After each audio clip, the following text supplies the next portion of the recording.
Bienvenue au service français de Freedom Center International.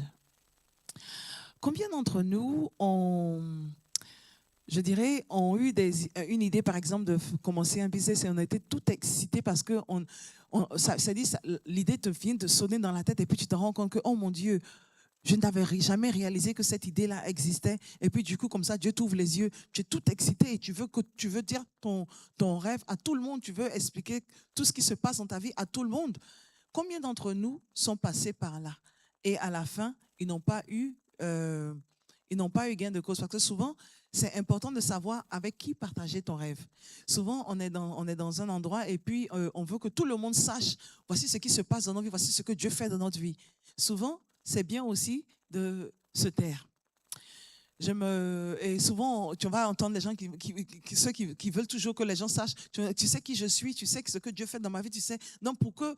Parce que tu recherches, tu veux, je dirais, la validité. Tu veux que tout le monde sache ce qui se passe dans ta vie. Donc, au lieu de garder, parce que ce n'est pas tout que tu partages, tu es pressé de le dire et tu le dis même avant même que le moment soit opportun. Et donc, le message que je veux partager avec vous aujourd'hui, je vais l'intituler « Ne soyez pas pressés de vous faire connaître ». Et j'ai tiré mon message du livre de Galates. Galates, le chapitre 1, les versets 11 à 23. Et c'est Paul qui parle, parce qu'on sait que Paul, je vais utiliser Paul aujourd'hui pour prêcher. On sait que Paul c'était quelqu'un qui avait du zèle. Et lui, ce qu'il faisait, il était déchaîné. Il était vraiment à 100% dans son activité où il fallait qu'il détruise le christianisme absolument. Et donc, toutes les petites églises, toutes les communautés, quand il entendait qu'il y avait des chrétiens ici ou des chrétiens là, il partait pour les tuer. Donc, il en a tué des milliers. Il en a tué plusieurs. Plusieurs. Et à un certain moment, on sait que aussi Jésus s'est révélé à lui. Au moment où il partait, je ne sais plus si c'est en Damascus, je ne sais plus où il partait, mais il était en route pour aller faire encore tuer des chrétiens. Et en route, là, Jésus s'est révélé à lui, la lumière blanche qui lui est apparue. Et quand Jésus s'est révélé à lui, Jésus lui a dit, pourquoi est-ce que tu me persécutes? Et puis il dit, mais je suis Jésus, celui que tu persécutes. Et donc il s'est rendu compte que, ce Jésus que je persécutais, je croyais que c'était un imposteur. En fait, c'est le Fils de Dieu. Donc, Jésus s'est révélé à lui. Et donc, ses yeux se sont ouverts. Et donc, il parle de ça dans le livre de Galates. Et c'est de ça que je veux parler aujourd'hui. Et donc, il dit, Galates 1, versets 11 à 23, je lis, « Je vous le déclare, frères et sœurs, l'évangile que j'ai annoncé ne vient pas de l'homme. En effet, je ne l'ai moi-même ni reçu, ni appris d'un homme, mais par une révélation de Jésus-Christ. » Et donc, c'est Jésus qui s'est révélé à lui, c'est Jésus qui lui qui l'a arrêté sur le chemin. Et puis là, quand il a perdu la vue, il est allé de l'autre côté, il lui a dit, va sur la rue droite et tout ça, et puis l'autre va prier pour toi, et puis tu vas retrouver la vue. Et donc, il a dit, son serviteur a prié pour lui, il a reçu la vue. Et donc, il explique que tout ce dont il parle, il n'a pas appris ça d'un homme, mais il a appris ça de Jésus-Christ. Et donc, le verset 13, il dit, « Vous avez d'ailleurs entendu parler de mon comportement autrefois dans le judaïsme. Je persécutais à outrance l'Église de Dieu, je cherchais à la détruire. » Et donc, il explique, il dit, comme je l'ai dit, il cherchait à la détruire. Il voulait éteindre cette église qui commençait à naître, comment les gens se regroupaient pour parler du christianisme, et puis ils commençaient à adorer Jésus, mais ils se disaient, mais c'est quoi ça? Parce que c'est pas ce que c'est pas ce qu'il connaissait. Lui, il suivait la loi de Moïse. Et donc, il ne comprend pas pourquoi est-ce que la loi de Moïse qui nous dit que pour avoir le pardon des péchés, on envoie notre sacrifice devant le prêtre. Et puis, le prêtre, il tue l'animal. Il inspecte si l'animal est conforme à la loi de Moïse. Il prend l'animal, il tue l'animal, il prend le sang et il verse le sang à l'autel de Dieu dans le lieu le plus saint du temple. Et puis, maintenant, ensuite, tes péchés te sont pardonnés. Et aujourd'hui, vous voulez me dire que si j'accepte Jésus, pardon, si j'accepte Jésus et que je crois que Jésus il est le Fils de Dieu, mes péchés se sont pardonnés, et que Jésus il est vivant, Dieu l'a ressuscité des morts, mes péchés sont pardonnés. Il avait du mal à ça. Donc, ce n'était pas ce qu'il connaissait. Et donc, il se disait, mais ceux-là, de quoi ils parlent? Nous, on sait qu'il faut aller vers le prêtre, et puis vous nous dites qu'il faut maintenant louer, il voyait Jésus comme un homme, peut-être comme un prophète ou un homme. Et donc, qu'est-ce que vous avez à vouloir adorer un homme et laisser Dieu? Et donc, pour lui, c'était quelque chose de... Jésus, ce n'était pas là, le Fils de Dieu dans sa tête. Et donc, il les persécutait. Il voulait absolument finir avec eux. Il voulait absolument les exterminer. Et donc, c'était ce qu'il faisait. Il cherchait à les exterminer, à éteindre cette église-là. Il dit, j'étais plus avancé dans le judaïsme que beaucoup de ceux de mon âge parmi mon peuple, car j'étais animé d'un zèle excessif pour les traditions de mes ancêtres. Il dit, il était animé d'un zèle excessif. Il était animé d'un zèle excessif, c'est-à-dire, tu vois, quand quelqu'un est zélé, on dit, ah, si c'est lui là, vraiment, il est zélé, il a du zèle, dès qu'il est toujours prêt. Maintenant, imagine, c'est celui qui est toujours prêt là. Maintenant, on dit, celui-là, c'est excessif. C'est pas juste qu'il est zélé. Pour lui, là même, c'est excessif. Tu n'as pas besoin même de demander. Si tu cherches qui va tu envoyer, lui, là, il est déjà prêt. Il dit, si tu ne cherche pas ailleurs, dès que tu as quelque chose, demande-moi, c'est moi, je suis prêt à partir. Il était d'un zèle excessif. Et donc, ce qu'il faisait, c'est aller tuer les chrétiens, parce qu'il voulait éteindre l'Église. Il voulait annuler cette histoire d'Église. Il voulait en finir avec l'Église. Il ne voulait pas que l'Église grandisse. C'était sa mission, c'était de faire en sorte que l'Église s'éteigne, qu'ils arrêtent de dire que Jésus est le Fils de Dieu. Et donc, c'était sa mission. Et donc, il le faisait. Il dit, j'étais d'un zèle excessif. J'étais d'un zèle excessif. Il dit, mais Dieu m'a mis à part dès le ventre de ma mère et m'a appelé par sa grâce. Lorsqu'il a trouvé bon de révéler son Fils en moi, afin de l'annoncer parmi les non-juifs, je n'ai consulté personne. Et donc, il dit, Dieu l'avait déjà mis à l'écart depuis le ventre de sa mère. C'était le plan de Dieu, parce que Dieu, il connaît la fin depuis le début. Et donc, souvent, tu vas voir qu'il y a des gens qui font toutes sortes de bêtises, et puis à la fin, tu les regardes, puis tu dis, ah, j'arrive pas à croire que toi, tu es chrétien, que toi-même, tu es pour dire encore même que tu es devenu pasteur, alors qu'on connaît ton passé. Mais Dieu a son moment. Il a fait ce qu'il a fait et tout ça. Et quand le moment de Dieu arrive, quand il t'appelle, tu ne peux pas dire non. Et donc, c'était le cas de Paul. Il dit, il m'a mis à part depuis le ventre de ma mère. Et quand ce moment est arrivé, il s'est révélé à moi. Et quand il s'est révélé à moi, il dit, je ne suis pas allé consulter qui que ce soit. Et souvent, quand Dieu nous parle, tu sais que c'est Dieu qui t'a parlé de la manière dont il te parle, tu es convaincu que c'est lui qui t'a parlé, tu sais que c'est lui qui te parle, mais au lieu de prendre ce qu'il t'a dit et puis agir dessus, non, il y a beaucoup qui, eux, ils préfèrent aller demander l'avis de leurs frères ou de leurs sœurs ou de leurs amis. Qu'est-ce que tu en penses? Voici, j'ai l'impression que voici ce que Dieu veut que je fasse. Qu'est-ce que tu en penses? Si tu sais que c'est Dieu qui te parle, tu n'as pas besoin d'avoir l'autorisation d'un humain. Tu n'as pas besoin de demander l'avis d'un humain. Agis dessus parce que c'est Dieu qui te parle. Et donc, il dit, je n'ai consulté personne. Mais c'est ce sur quoi je veux m'attarder un peu. Il dit, je ne suis même pas, c'est le verset 17, je ne suis même pas monté à Jérusalem vers ceux qui étaient apôtres avant moi, mais je suis aussitôt parti pour l'Arabie, puis je suis retourné à Damas. 3 ans plus tard, je suis monté à Jérusalem pour me faire connaître de Pierre et je suis resté 15 jours chez lui. Et donc, quand Jésus s'est révélé à lui, quand Jésus a ouvert ses yeux, il lui a ouvert ses yeux sur l'erreur qu'il faisait parce qu'il croyait qu'il faisait ce qu'il faisait, c'était la volonté de Dieu, alors qu'en fait, il allait contre la volonté de Dieu. Quand Jésus s'est révélé à lui, que ses yeux se sont ouverts et qu'il a compris maintenant que oui, Jésus est le Messie, il est le Fils de Dieu. Il dit, non seulement je n'ai pas demandé l'avis de quelqu'un pour savoir, parce que c'est vraiment facile que les gens tuent tes rêves. Parce qu'il y a beaucoup qui avaient des rêves qui n'ont pas abouti, qui n'ont jamais vu la lumière du jour. Pourquoi? Parce que les gens les ont découragés. Ils les ont découragés et puis bon, ils ont décidé que c'est vrai, ce que tu dis est vrai, le rêve que j'avais en fait n'est pas viable et donc ils ont décidé de laisser tomber l'activité qu'ils voulaient faire alors que c'était la volonté de Dieu. Et donc il dit, quand Dieu lui a parlé, il dit, il n'a pas demandé l'avis de quelqu'un. Il est allé et il s'est retiré dans le désert. Il s'est retiré dans le désert, ensuite il est allé à Damascus. Il est allé là-bas, il dit, il est resté, il s'est retiré pendant 3 ans. Il s'est retiré pendant 3 ans. Et pendant les 3 ans, qu'est-ce qu'il faisait? Il a appris de Dieu. Il dit, parce qu'il dit, ce que j'ai appris, ce n'est pas d'un homme que j'ai appris. Je l'ai appris de Jésus-Christ lui-même. Et donc pendant les 3 ans, quand il s'est retiré, pendant les 3 ans, il a passé du temps à apprendre. Parce que Jésus lui a dit, il envoie pour aller parler, pour aller prêcher aux non-juifs. Parce que les apôtres, eux, prêchaient aux juifs. Maintenant, il dit, toi, toi, je t'ai appelé, toi, je t'ai choisi, toi, pour aller parler aux non-juifs, pour aller prêcher aux non-juifs. Et donc, maintenant, tu vas aller prêcher aux non-juifs. Et le problème, c'est que il était, comme il a expliqué, il dit, j'étais excessivement zélé dans la tradition de mes ancêtres. Il était excessivement zélé. Et donc, parce qu'il était excessivement zélé, c'était un problème pour lui de pouvoir... c'était un problème pour lui de pouvoir faire la réconciliation entre les deux parce qu'il était convaincu sans aucun doute que ce qu'il croyait était la vérité, jusqu'à ce que Dieu se révèle à lui, jusqu'à ce qu'il voit Jésus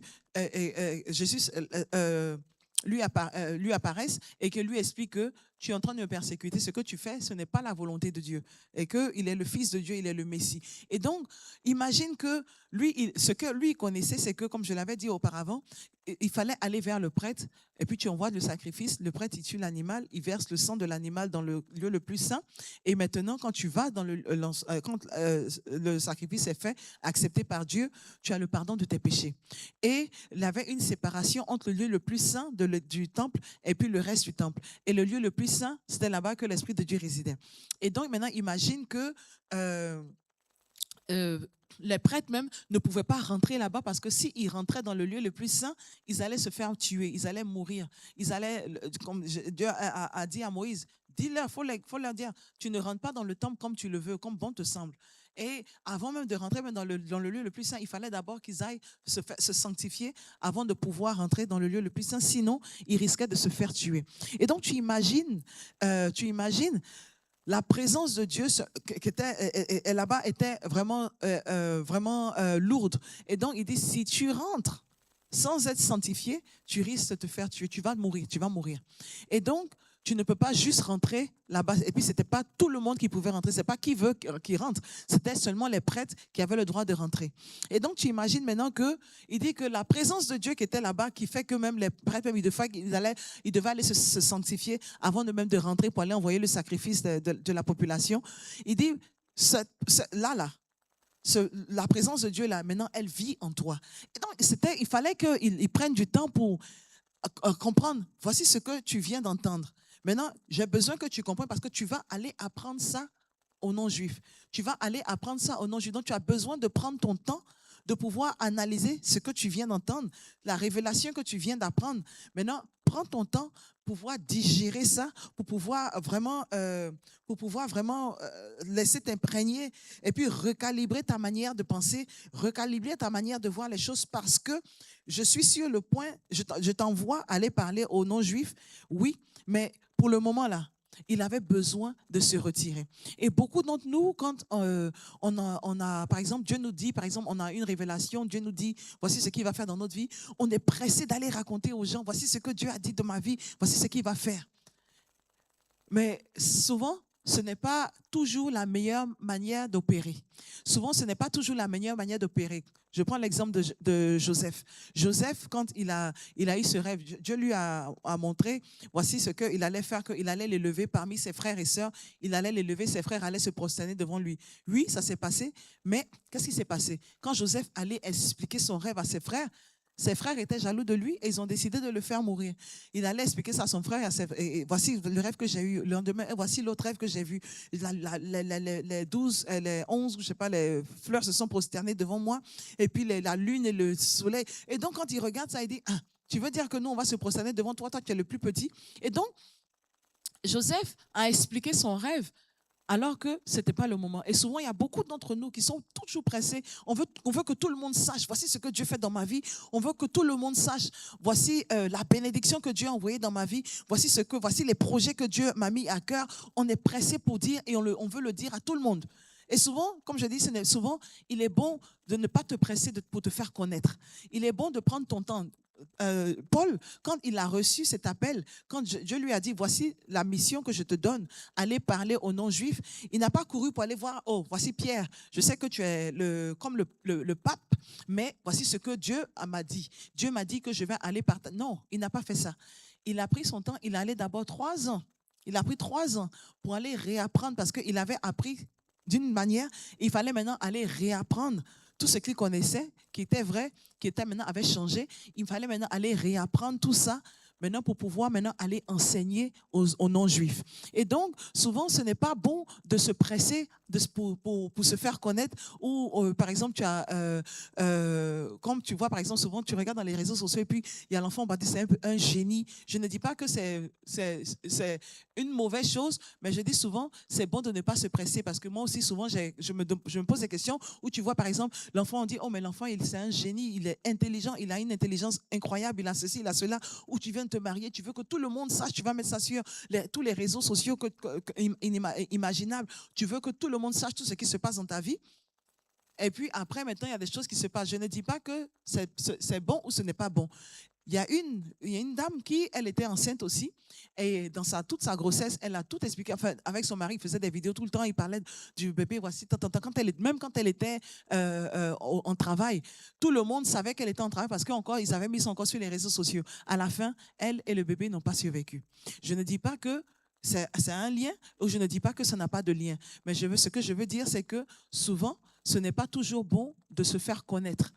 Il ne faut pas être toujours pressé de dire, il y a un moment pour ça. Quand les 3 ans sont arrivés, Paul s'est levé et il allait voir Pierre. Mais il y a un moment pour ça. Il ne faut pas être celui qui est toujours pressé pour dire, ah, voici ce que Dieu, dès que tu entends, voici ce que Dieu fait. Prends ton temps de digérer cette information que tu viens de recevoir, analyser cette information. Maintenant, qu'est-ce que Dieu veut que tu fasses avec l'information qu'il vient te donner? Quel est le plan? Quel est le plan qu'il a tracé? Comment est-ce que il veut que tu t'y prennes pour pouvoir accomplir la mission qu'il te donne ou la bénédiction qu'il envoie dans ta vie? Qu'est-ce qu'il veut? Qu'est-ce que tu dois faire pour pouvoir accéder? Au lieu de courir pour aller dire, ah, Dieu a dit que je serai milliardaire, ou Dieu a dit que j'allais prêcher à des milliers de gens, ou Dieu a dit, dès que ça sort, le truc c'est que dès que l'information sort, l'ennemi aussi, il entend ce que tu viens d'entendre là. L'ennemi aussi a entendu ce que tu viens d'entendre. Et son truc, c'est de combattre. C'est de combattre pour ne pas que tu puisses avoir accès comme ça. Tu vas avoir un doute et douter de ton Dieu. Et donc, de la même manière dont tu entends, l'ennemi ici l'entend. Et donc, quand tu entends ça, tu prends ton temps et tu commences à prier. C'est le moment, quand on dit toujours, quand tu reçois les prophéties, ce n'est pas maintenant le moment d'être excité puis croiser les bras.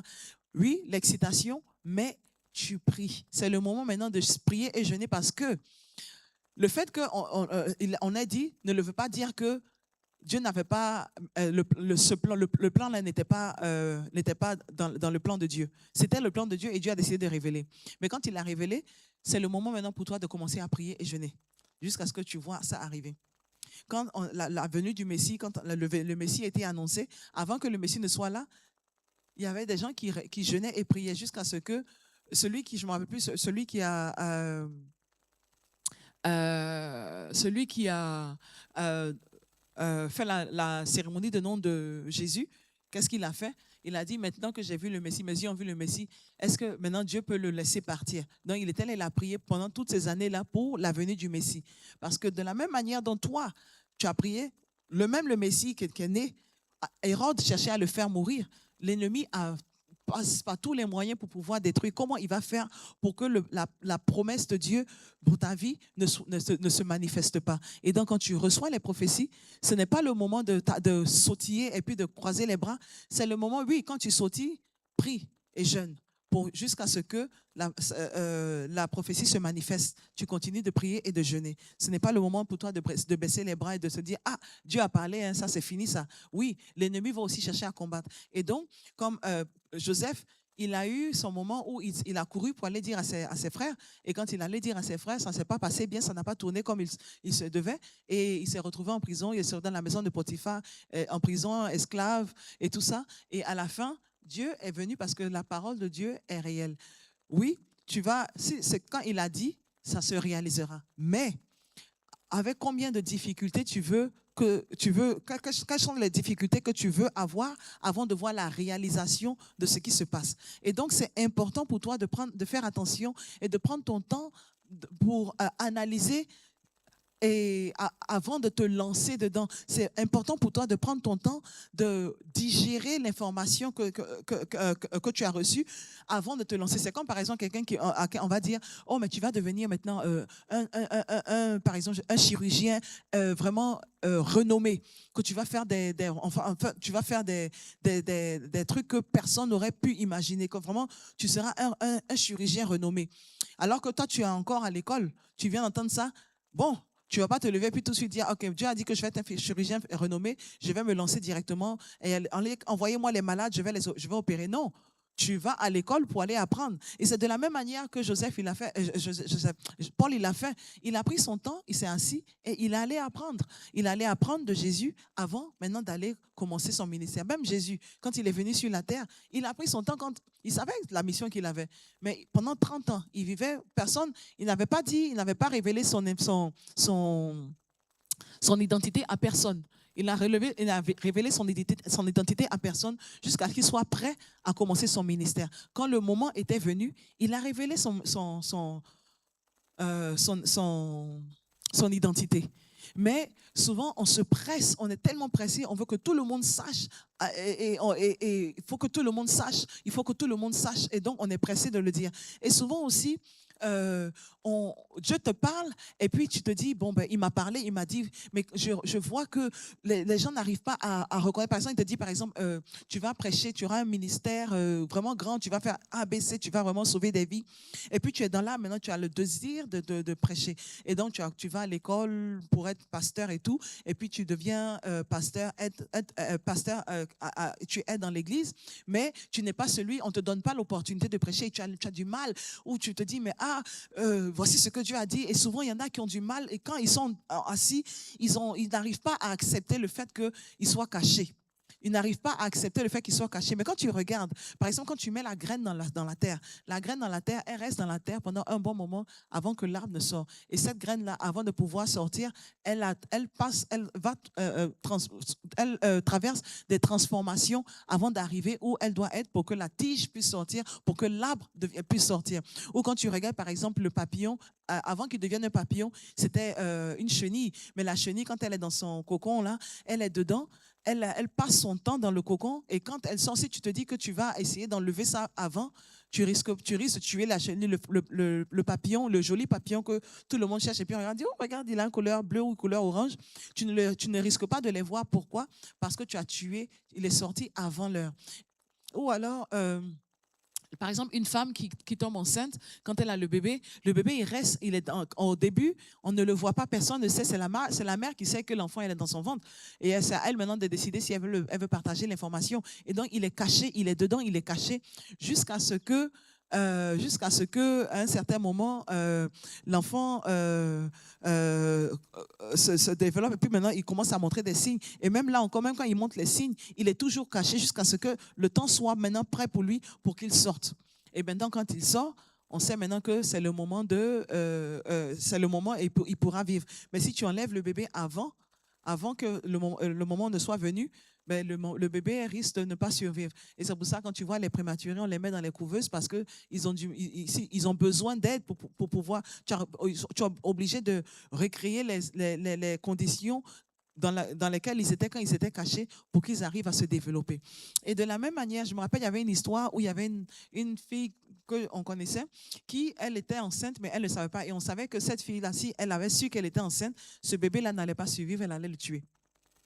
Mais quand elle s'est rendue compte, le bébé s'est caché dans son ventre, il n'y avait pas de signe, le bébé n'a pas montré, sa fille n'a pas montré de signe qu'elle était là. Et donc la maman croyait elle était OK, elle avait son cycle comme d'habitude et tout, jusqu'à ce que elle arrive à 6 mois ou 7 mois de grossesse. Et puis là, du coup, maintenant, elle se rend compte que maintenant, son corps commence à changer. Et puis maintenant, son cycle s'arrête et elle se demande, mais qu'est-ce qui se passe? Elle va à l'hôpital, on lui dit qu'elle est enceinte de combien de mois? Elle n'arrive pas à croire. Et c'est trop tard, là, à cette période-là, on ne peut plus faire d'avortement, c'est fini. Et donc, elle était obligée de naître. Et donc, la petite s'est cachée parce qu'elle savait que si je me montre à ma mère, je ne risque pas de voir le jour. Et donc, je suis obligée de me cacher jusqu'à ce que j'arrive à un certain niveau avant de me faire connaître et de lui dire que voilà, j'existe et maintenant, je suis, commence à te préparer parce que j'arrive. Et donc, souvent, c'est bon de ne pas courir pour aller donner l'information parce que dès que tu as reçu ou dès que tu veux, tu as une idée dans la tête, tu veux commencer un projet, paf, tu cours et puis tu veux que tout le monde sache parce que tu trouves que c'est tellement gigantesque et que regarde ce que Dieu fait dans ma vie. Tu ne sais pas à qui tu parles. Il y en a même qui vont voler même tes idées parce que tu as partagé l'idée. Ils ont décidé, ils vont tuer ton rêve, ils vont te dissuader et puis eux, ils vont aller commencer l'information. Je me rappelle, il y avait quelqu'un qui me disait que oui, il avait commencé une activité et puis son frère cherchait à le dissuader. Et quand son frère a cherché à le dissuader, derrière son dos, son frère a commencé la même activité. Et donc, souvent, ce n'est pas ne te presse pas à te faire connaître. Ne te presse pas à aller dire à tout le monde, voici ce que Dieu fait dans ma vie. Oh, voici ce que Dieu fait dans ma vie. Voici ce qui se passe dans ma vie. Je viens de rencontrer cette telle personne. Ou je viens de rencontrer ce gars-là et tout ça. Il veut m'épouser. Ou je ne pensais pas que j'allais pouvoir connaître quelqu'un d'aussi bien. Ou je ne pouvais pas connaître qu'il y avait une femme aussi bien. Et tu veux la montrer à tous tes amis. Tu veux que tout le monde sache. Voici ce qui se passe. Quand tu parles aussi, comme la Bible dit, hein, il dit quand les anges envoyaient l'adoration de Dieu, mais l'ennemi aussi il est venu et puis il lui a dit, Dieu lui a demandé, qu'est-ce que tu fais là? Il dit, il a tourné, il allait tourner sur la terre, chercher à qui il allait dévorer, qui il allait tuer, à qui il allait faire du mal. Et puis Dieu lui a demandé, est-ce que tu as considéré mon serviteur Job? Pour dire, et il lui a montré. Et donc, pour dire quoi? Que quand les bonnes personnes viennent, les mouches aussi viennent. Et donc, quand tu déposes la nourriture sur la table, ça n'attire pas seulement les gens pour venir manger, ça attire aussi les mouches. Et donc, tu fais attention à qui tu partages tes rêves, tu fais attention à ce qui ressort de ta bouche, parce qu'il nous a dit, il dit, quand lui, il a appris ça, il a pris 3 ans avant de commencer son ministère. Et souvent, il y en a qui commencent trop tôt et qui, à la fin, ils ont commencé tellement tôt et ils n'ont pas pris le temps de pouvoir servir et donc ils ne sont pas de bons leaders. Ou alors, par exemple, Dieu t'a dit que, par exemple, tu seras dans ton travail, il va te donner une promotion, par exemple, la promotion arrive. Et puis, tu es pressé, tu veux, parce que tu trouves que ça dure, tu vas torpiller. Quand je dis torpiller, c'est-à-dire tu vas raconter des choses mauvaises sur ton patron pour qu'il perde son poste, pour que tu puisses avoir le poste, parce que tu sais que voici ce que Dieu a dit dans ta vie. Mais tu ne sais pas le moment. Et il y en a qui se sont pressés, qui se sont empressés, ils se sont arrivés au poste, ils n'ont pas pris le temps d'apprendre à être derrière. Et ils se sont jetés dans le poste des leaders. Et maintenant qu'ils sont leaders, ils ne sont pas de bons leaders parce qu'ils ne savent pas ce que c'est que... ils ne savent pas comment est-ce que tu te sens quand tu es derrière. Et donc, c'est important pour nous de prendre le temps de pouvoir apprendre. C'est pour ça il dit, prends le temps de pouvoir apprendre, rumine sur ce que tu as appris. Et quand Paul, il a eu cette révélation, il ne sait pas, non seulement il n'est pas allé demander l'avis de quelqu'un d'autre, mais en plus de cela, non seulement après avoir eu cette révélation, il allait prendre son temps pour pouvoir maintenant s'éduquer. Il allait prendre son temps pour pouvoir apprendre et recalibrer. C'est pour ça que la Bible nous dit, il dit, renouvelle ton entendement, renouvelle ta manière de réfléchir, renouvelle ton intelligence. C'est pour ça que la Bible nous dit de renouveler notre intelligence. Donc, il allait renouveler son intelligence, renouveler sa manière de voir les choses, sa manière d'apprendre, recalibrer tout ce qui se passait dans sa tête, parce que ce n'est pas aussi facile de jour au lendemain, que tu étais tellement, parce que c'était pas quelqu'un qui sympathisait, mais c'était quelqu'un qui avait un zèle excessif, et qui agissait sur ce zèle excessif-là. Il travaillait avec, il faisait des choses avec. Et donc, pour qu'il change du jour au lendemain, il lui fallait du temps pour pouvoir changer. Il lui fallait du temps pour pouvoir réapprendre. Et souvent, on a du mal quand on est derrière, quand on se dit, ben, Dieu a dit ça dans ma vie. Pourquoi est-ce que ça prend autant de temps avant de pouvoir rentrer dans cette bénédiction que Dieu m'a dit? Quand tu regardes la vie de David, quand il a été roi, il est retourné être le berger qu'il était avant. Mais il était un roi. Il est retourné et il a appris jusqu'à ce que le moment de Dieu arrive avant qu'on appelle ça, que Dieu ouvre les portes. Et souvent, quand tu sais, quand le moment de Dieu est arrivé, tu le sens. Parce que c'est comme si c'est comme si ça se fait de manière automatique. Tu n'as pas besoin de forcer, ça se fait de manière automatique. Tu n'as pas besoin d'intervenir, je dirais, faire des falsifications pour pouvoir avoir ce qu'il t'a promis. Mais c'est comme si il ouvre, comme si c'est supposé être. Et donc, tu n'as pas besoin de travailler dur pour ça. Et donc, c'est important pour nous de savoir que ne force pas la main, ne te force pas, ne te précipite pas, ne te presse pas de te faire connaître. Mais si tu as reçu la parole de Dieu, si tu as reçu une direction de Dieu, tu as reçu une prophétie de Dieu, ou Dieu t'a ouvert les yeux sur un business ou sur quelque chose dans ta vie, ou une bénédiction qu'il envoie dans ta vie, ne te presse pas à aller crier sur tous les toits comme on le fait maintenant sur les réseaux sociaux partout. Tout le monde veut que tout le monde sache que tu as vu mon enfant, il est super intelligent. Oh là là, regarde, tout le monde.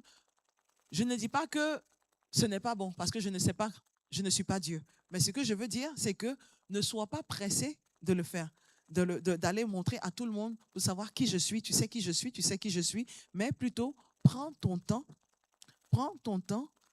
et laisse maintenant, laisse Dieu agir. Prends ton temps. Il t'a dit, voici ce que tu vas faire, va apprendre. Parce que quand Paul il a pris son temps, il n'a pas pris son temps et croisé les bras. Donc, quand il prenait son temps, ce qu'il faisait, c'est qu'il allait maintenant apprendre, il allait recalibrer sa manière de penser. Donc, il travaillait, il étudiait. Et donc, quand Dieu il t'a dit, voici ce qu'il va faire dans ta vie, prends ton temps pour te préparer. Parce que quand l'opportunité, elle se présente, ce n'est pas maintenant que tu vas aller te préparer.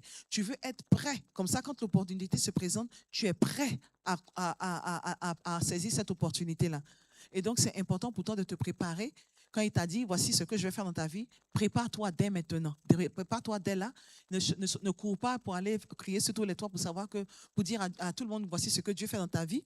Mais prépare-toi.